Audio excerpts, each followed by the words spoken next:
in this video I'm going to show you how we convert from denary, that's decimal, that's in base 10, to binary, which is our zeros and ones, which is base 2.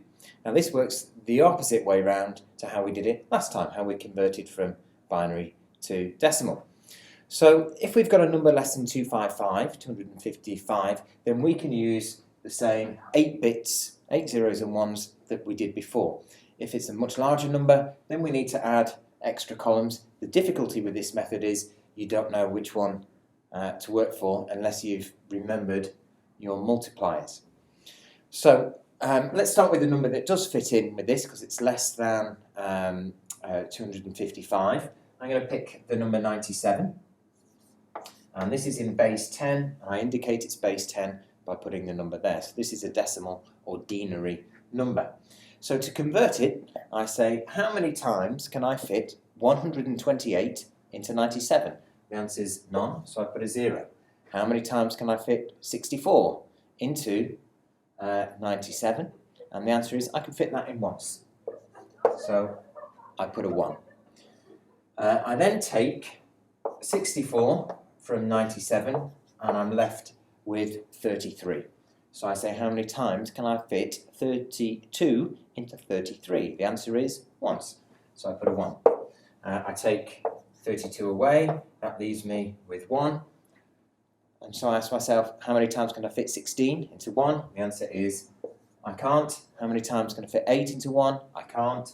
How many times can I fit 4 into 1? I can't. How many times can I fit 2 into 1? I can't. How many times can I fit 1 into 1? Well, once. So that goes there.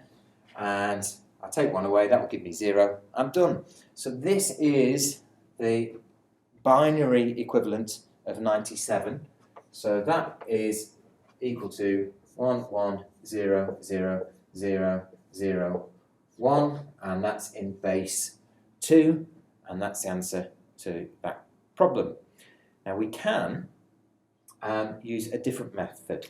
And the advantage of this is if you don't know your multipliers beyond there, this will work. So we can do this same method for any size number. So let's just get rid of this. So the way this one works is we divide by 2 because we want our number to be in base 2. So I take 97 and I divide that by 2. So 97 divided by 2 is 48.5. But instead of putting 0.5, I say remainder 1. And then 48 I divide by 2. And that gives me 24, remainder none. 24 I divide by 2, which gives me 12, remainder none. 12 I divide by 2, which gives me 6, remainder none. 6 I divide by 2, which gives me 3. Okay, remainder none. Then 3 divided by 2 is 1.5, so that's 1, remainder 1. And then 1 I divide by 2, which is 0.5. And so that actually means none, remainder 1. Now if I take these numbers and write them out from bottom to top, I get, let's just do this, I get 1, 1, 0, 0, 0, 0, 1. And that's the same as we worked out up there by adding up all the columns that had a 1 in.